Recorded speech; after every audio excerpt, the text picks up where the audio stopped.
दान की बात नहीं कि बम्बई में मिलेगा। इसने भी बहुत बड़ा काम किया, लेकिन बम्बई भी छोटी थोड़ी है भाई साहब। सारी बम्बई को कहाँ खोजते फिरेंगे, है ना। फिर कहा कि जो अंदर में मोहराग देश के परिणाम हैं, जहाँ गुस्सा आता है, जहाँ भूख लगती है, इराक देश होता है, वहीं भगवान आत्मा है। तो उन्हें और आगे तक पहुँचाया, ख्याल में है ना, कि बम्बई तक पहुँचा दिया कि अभी भी काम नहीं चला। तो कहा जवेरी बाजार में चले जाओ, और कौन सा है भैया वो, हैं, त्रिभुवन भीम जी का शोरूम है, उसमें चले जाना, तुम्हारे काम हो जाएगा। तब काम हो गया ना। तब उन्होंने कहा ये देह से भिन्न, राग से भिन्न, पर्याय से पार, शुद्ध निश्चय नए के पास चले जाना, तो तुम्हारा भगवान आत्मा तुम्हें मिल जाएगा। ख्याल में आई ना। तो ये 4 प्रकार के व्यवहार नए ने हमें अलोकाकाश से भेद विज्ञान से कराना शुरू किया था। फिर देह से कराया, राग से कराया, पर्याय से कराया, गुण भेद से कराया, पर्याय भेद से कराया, प्रभेद भेद से कराया, और अभेद अखंड आत्मा तक पहुंचा दिया। तो ये एक सहज प्रक्रिया के जो अंग हैं, तो इनकी उपयोगिता 2 प्रकार से है। कौन कौन सी? एक भेद विज्ञान की दृष्टि से, और एक हमारा सदाचारी अहिंसक जीवन बनाने की दृष्टि से। इसलिए जिनवाणी में नए स्थान मिला है, और इस दृष्टि से ये सत्यार्थ हैं और भूतार्थ हैं। ख्याल में है ना आपकी में? ये 4 प्रकार के व्यवहार नए की बात लगा। व्यवहारो भूयत्थो भूयत्थो देह दोदि शुद्ध नयो। अब हम निश्चय नए की बात करते हैं, तो उसके भी 4 भेद हैं। पहले 2 भेद गिनो, जैसे इसके व्यवहार के 2 थे ना, सद्भूत असद्भूत।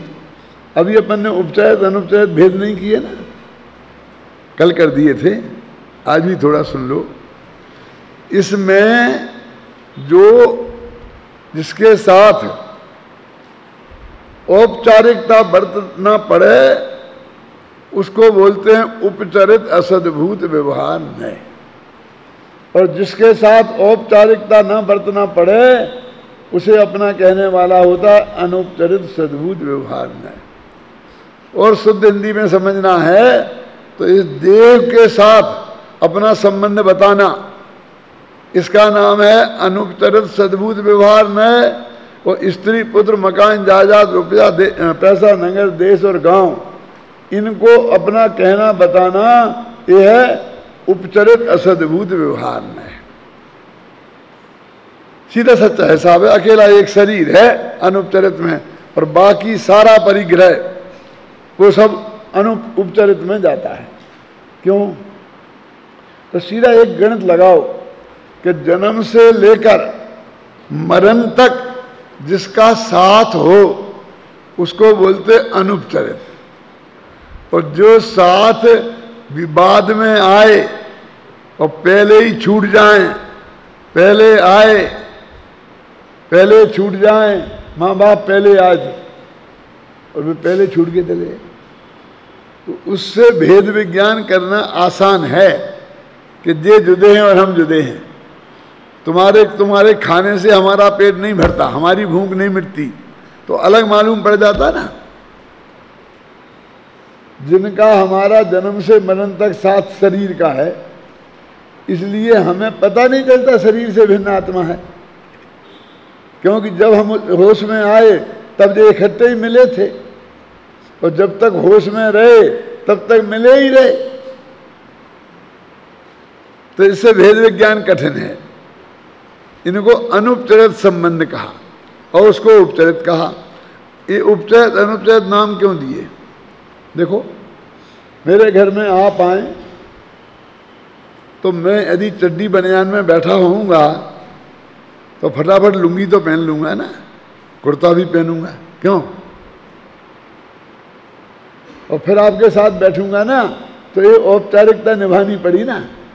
इसका मतलब ये है आप हमारे नहीं हैं, क्योंकि ऐसी औपचारिकता मेरे बच्चों के सामने मैं नहीं निभाता, पत्नी के सामने, माँ बाप के सामने नहीं निभाता।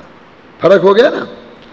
उन्हें उसके साथ मुझे ऐसा नहीं है कि मुझे बिल्कुल सज धज के कुर्ता मुर्ता पहन करके तैयार होना पड़ेगा, है ना। लेकिन उनके साथ भी कुछ मर्यादा तो है ना। कुर्ता लुंगी भले ही ना पहनूं, लेकिन चड्डी बनियान तो पहनना ही पड़ेगा ना।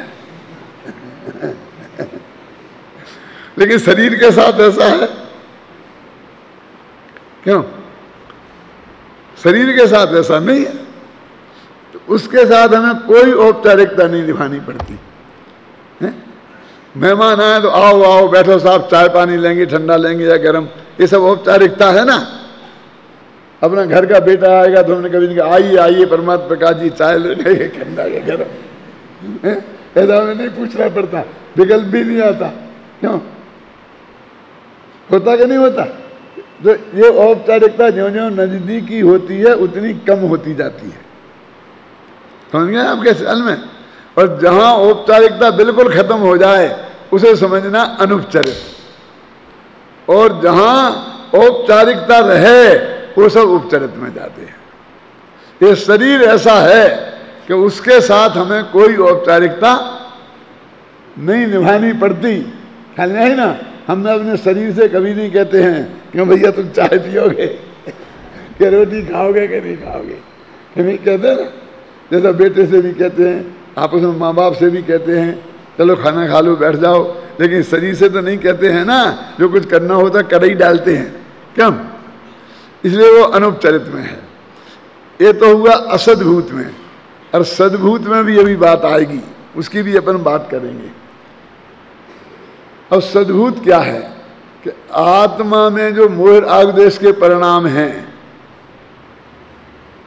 उनको बोलते हैं उपचरित सद्भूत व्यवहार नए से अपने। उनका कर्ता अपने को बोलते कहां से? उपचरित सद्भूत। उपचरित क्यों? क्योंकि वे दूर के हैं, समझे ना। और सद्भूत क्यों? क्योंकि वे आत्मा में हैं। व्यवहार क्यों? क्योंकि वे आत्मा के कहे जाते हैं। और नए क्यों? क्योंकि सब में ज्ञान का अंश है। उपचरित सद्भूत व्यवहार नए से भी अपने हैं। और आत्मा में सम्यक दर्शन ज्ञान, चारित्र, केवल ज्ञान, गुण, प्रदेश, ये सब अनुपचरित सद्भूत व्यवहार नए से आत्मा के हैं, समझ में ना। तो ये अंदर ही अंदर काम हो गया। अपने आत्मा के द्रव्यगुण पर्याय के भीतर ही जो काम हो उसको बोलते हैं सद्भूत व्यवहार में। और जो आत्मा की मर्यादा के बाहर परद्रव्यों के साथ काम हो उसको बोलते हैं असद्भूत व्यवहार में, समझ में। अब अंदर ही अंदर है ना, तो बाहर भी अपन ने क्या किया था? जिनका दूर का रिश्ता था उन्हें उपचरित में डाला था, और जिनका नजदीक का रिश्ता था उन्हें अनुपचरित में डाला था। शरीर और आत्मा का रिश्ता नजदीक का है, और स्त्री पुत्र मकान जायदाद रुपया पैसे का जरा दूर का है। ऐसे ही राग द्वेष मोह दूर का रिश्ता है, क्योंकि ये विकारी परिणाम हैं, इन्हें हम नाश करना चाहते हैं। ये आत्मा को दुखदायक है, इसलिए हमारे नजदीक के रिश्तेदार नहीं हैं। लेकिन सम्यक दर्शन ज्ञान चारित्र आत्मा के अनंत गुणों प्रदेश वो हमारी संपत्ति है, इसलिए वो नजदीक के हैं। ख्याल में है ना। तो सद्भूत में भी ये अपने दो भेद हो गए। अब निश्चय नय की बात करें तो निश्चय नय दो प्रकार का। कौन कौन? शुद्ध निश्चय नय और अशुद्ध निश्चय नय। अशुद्ध निश्चय नय तो एक ही प्रकार का होता है, और शुद्ध निश्चय नय तीन प्रकार का होता है। एक देश शुद्ध निश्चय नय, साक्षात शुद्ध निश्चय नय, और परम शुद्ध निश्चय नय। बहुत सरल है, कठिन नहीं है।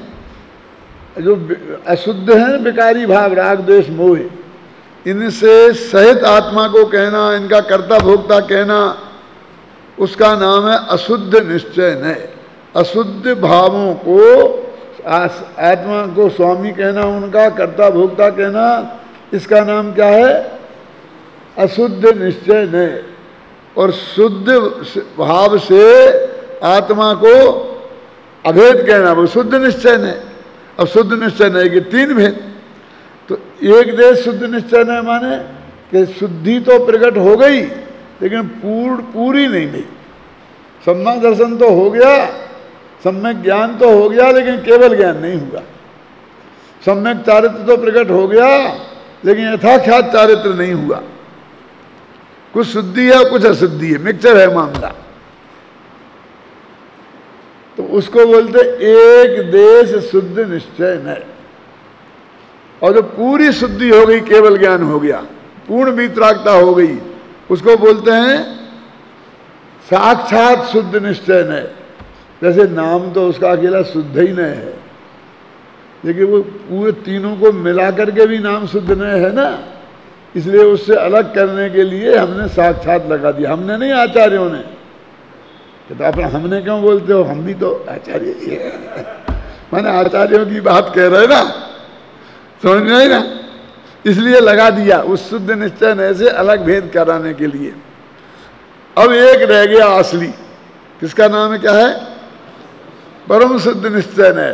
कि जो शुद्ध निश्चय नय जिनको अपना कहता है, अशुद्ध निश्चय नय जिनको अपना कहता है, व्यवहार नय जिनको अपना कहता है, सद्भूत व्यवहार नय जिनको अपना कहता है, असद्भूत व्यवहार नय जिनको अपना कहता है, उन सब से जुदा। ना जिसके स्त्री पुत्र मकान जायदाद हैं, ना जिसके शरीर है, ना जिसके राग देश मोह हैं, ना जिसके सम्यक दर्शन है, ना जिसके केवल ज्ञान, इन सब से रहित, अनंत गुण भेद से और प्रदेश भेद से भी रहित, ऐसी जो विषय वस्तु त्रिकाली ध्रुव भगवान आत्मा है, उसको जो अपना कहे उसका नाम क्या है, परम शुद्ध निश्चय नय। उसे कहते हैं नयाधिराज, नयों का राजा। राजमल जी पंचाध्यायी में तो यहां तक लिखते हैं कि अकेला वो ही नय है। निश्चय नय के भेद जो करे वो मिथ्या दृष्टि, ऐसा लिखते हैं। अब हम क्या करें, आचार्यों ने किए, कुंद ने किए, अमृतचंद ने किए हैं, हमारे उनका साथ देना हमारे बस की बात नहीं है। लेकिन उनने कहा है क्या कि निश्चय नय में कोई भेद नहीं होता। माने ये जो अंतिम वाला है इसको ही वे निश्चय नय मानते, बाकी तीन को निश्चय नय मानते नहीं है। और सद्भूत व्यवहार नय को व्यवहार नय नहीं मानते। अभी क्या मानते हैं वो तो पूरा अपन ने एक अध्याय लिखा है नए चक्र में, पंचाध्यायी के नए नाम से। वो पूरी बात हमने वहाँ लिखी है और बीच बीच में अपना मत भी साथ में दिया है, थोड़ा थोड़ा, समझ गए ना। तो वो नयाधिराज है। ये जो तीन निश्चय नय हैं, ये भी उसकी अपेक्षा व्यवहार नय कहलाते हैं। तो व्यवहार सात हो गए फिर, और एक रह गया वो असली निश्चय नय, जिसकी विषय वस्तु अपना त्रिकाली ध्रुव भगवान आत्मा है, जिसे अपन दृष्टि का विषय कहते हैं, जिसमें अपनापन करने से सम्यक दर्शन होता है, जिसे निज रूप जानने से सम्यक ज्ञान होता है, जिसमें का ध्यान करने से सम्यक चारित्र होता है और मोक्ष होता है, वो भगवान आत्मा, वो नयाधिराज है। अब इनका क्या होता है देखो, ये सात नय कैसे हैं कि अपने प्रयोजन की दृष्टि से भूतार्थ हैं, सत्यार्थ हैं, ख्याल में आई ना। अब उनका प्रयोजन सिद्ध हो गया। जैसे वो था ना उपचय तो सद्भुत व्यवहार नय, स्त्री पुत्र को मैं भेद करता स्वस्त्री पर स्त्री का, ये धन में भेद, ये स्वधन परधन, ये अपना घर, ये अपना घर नहीं। उसका उद्देश्य था सदाचारी जीवन, और ये भेद विज्ञान करना कैलोकाकाश अपना नहीं है। उसने ये चीज सिद्ध कर दी, अब उसकी क्या जरूरत है। अब जाओ भाई साहब पधारो, तो कहते ये तो बहुत अन्याय है, अपना स्वार्थ सिद्ध हुआ तब तक तो कर लिया, और अब नहीं तो कहते भाई जाओ भाई साहब क्या करें। अब मेरे मुंह में जो उदाहरण आ रहा है अटपटा तो लग रहा है, लेकिन मैं तो कहता हूँ, सुनो ध्यान से, क्या अपने घर में अपना बाथरूम गंदा हो जाए आजकल बाथरूम में ही लेटरिन होती है ना, और खराब हो जाए, गंदा हो जाए, तो अपन सफाई कर्मचारी को बुलाते हैं ना, क्यों? और वो अपने घर बेडरूम के अंदर है, बाहर से तो दरवाजा होता नहीं, क्या है, दरवाजा होता है हर एक के, तो अपने घर के अंदर से उस सफाई कर्मचारी को वहाँ प्रवेश कराते हैं और प्रवेश करा के उसे सफाई कराते हैं। और उसने कितना बढ़िया काम किया है, अपने उस गंदे बाथरूम को कितना नीट एंड चमकदार बना दिया है। तो क्या करें, वहीं रख दें उसको, अपने घर में रखें, क्यों? उसे कभी बुलाना नहीं पड़ेगा, सफाई करता रहेगा। अपने सफाई हो जाए तो भैया अब पधारो, जो भी उसका स्वागत मागत करना हो, देना हो, ले देके भेजते हो कि नहीं भेजते हो, बोलो कैसा उसने इतना बढ़िया काम किया। तो व्यवहार नए इतना बढ़िया काम किया, इसकी छुट्टी क्यों करते हो? कि भैया बिना छुट्टी किए बिना हम आगे नहीं बढ़ पाएंगे। लेकिन उसने जो वो सफाई करी है, वो सफाई कायम रखना, अब द्वारा गंदगी मत फैलाना, अपनी मर्यादा से रखना तो गंदगी नहीं फैलेगी। समझ में आया ना?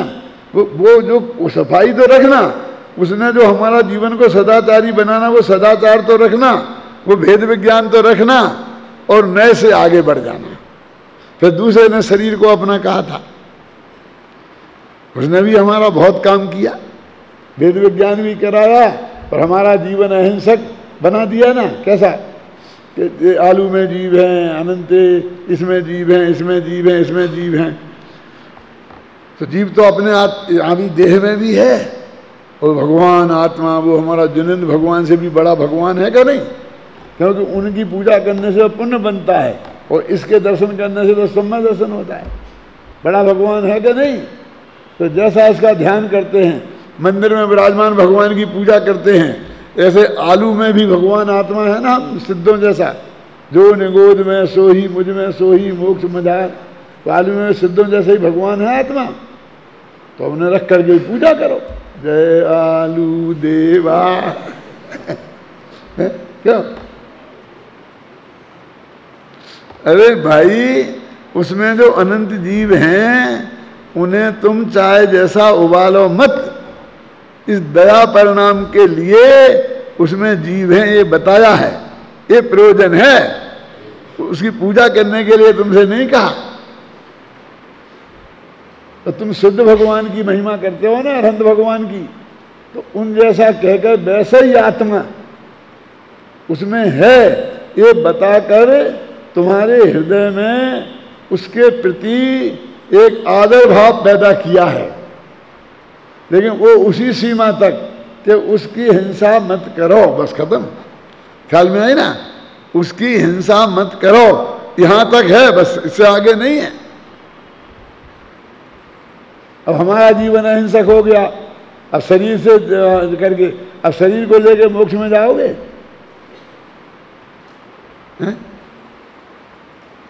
ये तो इसको छोड़ के जाना पड़ेगा ना, मोक्ष में जाना है तो फिर इसे अपना कहने वाले नए को असत्यार्थ कहना पड़ेगा ना। असत्यार्थ कहने का मतलब ये नहीं कि अगर मुंह से असत्यार्थ कह दिया, फिर स्त्री पुत्र मकान जायदाद और शरीर से वो राग टूटना चाहिए, एकत्व ममत्व टूटना चाहिए। समझ में आया ना? अनंतानंदी राग तो कम से कम छूटना चाहिए, और फिर अप्रत्याख्यान भी धीरे धीरे छूटना चाहिए, फिर प्रत्याख्यान भी छूटना चाहिए। अनंतानंदी छूटेगा तब तक देह भी बनी रहेगी, स्त्री पुत्र माँ बाप भी बने रहेंगे। फिर अप्रत्याख्यान छूटेगा तो भी बने रहेंगे, लेकिन बहुत मर्यादा के साथ। रुपया पैसा भी बना रहेगा, मकान भी बना रहेगा, लेकिन अमर्यादित नहीं। लेकिन जब प्रत्याख्यान अवन के साथ छूटेगी तब ये नहीं कहना पड़ेगा हमें क्या मतलब, बने रहने दो। फिर ये भी छूटेंगे। क्या क्या छूटेंगे? क्या क्या छूटेंगे? स्त्री पुत्र मकान जायदाद रुपया पैसा और शरीर। अरे शरीर तो केवल ज्ञान हो जाएगा बेटा, तब तक भी रहेगा। है ना, अनंत भगवान के है कि नहीं है? लेकिन दृष्टि में से छूट जाएगा, ये मैं हूं, ये मेरा है, इसके बिना मेरा चलता नहीं है, ऐसा कुछ नहीं रहेगा।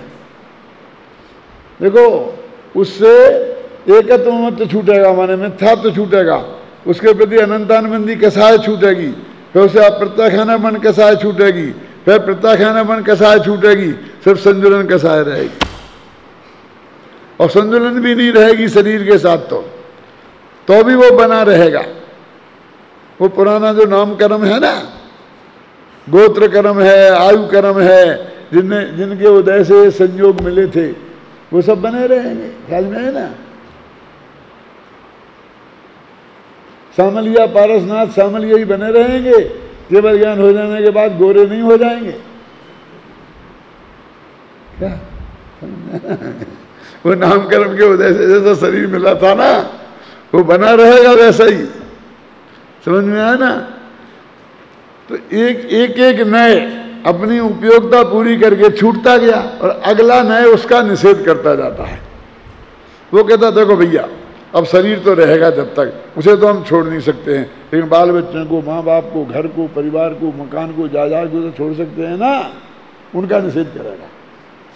फिर राग वाला आएगा सद्भूत, कहेगा भैया तू शरीर को अपना मानना तो छोड़, इससे राग देश तो छोड़, क्यों नहीं छूटेगा तो नहीं छूटन दे, लेकिन ये राग देश तो छोड़, क्यों, ये कहेगा ना। लेकिन भाई मोह राग देश तो अपने में ही पैदा होते हैं, अब ये तो रहेंगे, हम क्या करें। फिर कहेंगे नहीं भैया तुम अपना मानना तो छोड़, निर्मल पर्याय को अपना मान, दुख के कारण को कोई अपना मानता है तो उसे भी छोड़ेंगे। फिर ये कहेंगे भाई इन पर्यायों पे ध्यान रखने से, केवल ज्ञान पे ध्यान रखने से केवल ज्ञान प्रकट नहीं होता, इसलिए इन सब पे से दृष्टि हटा। ये तो नहीं कहेंगे छोड़, केवल ज्ञान को तो कैसे छोड़ेंगे, संबंध में वो कैसे छोड़ेंगे, यानी हम नहीं छोड़ना चाहते इसलिए नहीं छोड़ेंगे, वे छूटेंगे नहीं, मतलब हमारे हाथ में नहीं है उनका छोड़ना, तो हम उनमें से दृष्टि हटाकर उस त्रिकाली ध्रुव भगवान आत्मा पर ले जाएंगे। तो उसका अर्थ क्या होगा, समझे ना, कि परम शुद्ध निश्चय नए के विषयभूत आत्मा में गए तो हमारा संबंध ज्ञान था, तो मोक्ष मार्ग प्रकट हो गया, मोक्ष का रास्ता साफ हो गया। तो ये 7 नए पहले तो उपयोगी होने से आते हैं, और अगला नए आता है तो इसे ये छूट जाता है, फिर अगला नए आता है वो इसका निषेध कर देता है और उसकी स्थापना करता है, फिर अगला नए आता है। ऐसे 7 अशुद्ध निश्चय नए को एक दे शुद्ध निश्चय ने धक्का मार के निकाल देता है और खुद को स्थापित करता है। फिर साक्षात शुद्ध निश्चय नए एक दे शुद्ध निश्चय नए को हटा देता है, फिर वो परम शुद्ध निश्चय नए उसे भी हटा देता है, और फिर परम शुद्ध निश्चय नए को कौन हटाए, वो तो नयाधिराज है, उसे हटाने वाला दुनिया में कोई नहीं है, समझे ना। तो ये 7 नए तो किसी अपेक्षा भले ही निश्चय हों उनमें से 3, लेकिन वे भी व्यवहार हो जाते हैं, हेय हो जाते हैं, लेकिन वो नयाधिराज नहीं होता है, लेकिन जाना तो उसको भी पड़ेगा। क्या कह रहे हैं, इस हॉल के दरवाजे पर एक चौकीदार रखा। काय के लिए रखा चौकीदार? इसलिए रखा चौकीदार कि किसी को अंदर नहीं आने दे। अब घुस गए 10-5 आदमी, क्या करेगा वो चौकीदार? अंदर आकर खुद घुसेगा, वो एक एक को बाहर निकालेगा ना। उन्हें कौन निकालेगा? जो घुस आए हैं, चौकीदार। और जब ये सब निकल जाएंगे फिर चौकीदार हॉल में ही बैठ जाएगा इस कुर्सी पे, क्यों? फिर वो खुद जा करके और वहाँ गेट पे खड़ा हो जाएगा। चौकीदार सबको निकालेगा, लेकिन चौकीदार को कोई नहीं निकालेगा, लेकिन निकलना पड़ेगा चौकीदार को, वो भी निकलेगा। ख्याल में आई ना? वो खुद निकलेगा।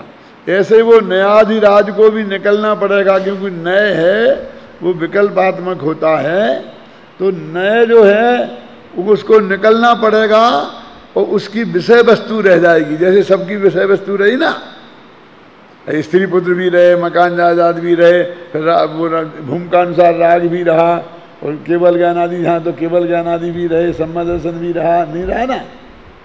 तो उसका जो विषय त्रिकाली तो भगवान आत्मा वो दृष्टि का विषय, वो दृष्टि और ज्ञान का ध्येय बन के रह जाएगा, ज्ञान का ध्येय बन जाएगा, और वो नए जो विकल्पात्मक है वो निकल जाएगा।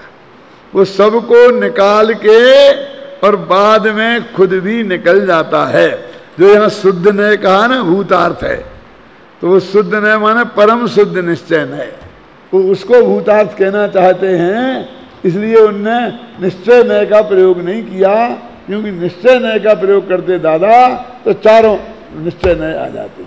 अब लेना है तो चारों भी ले लिए समझाने के लिए, ख्याल में नहीं ना।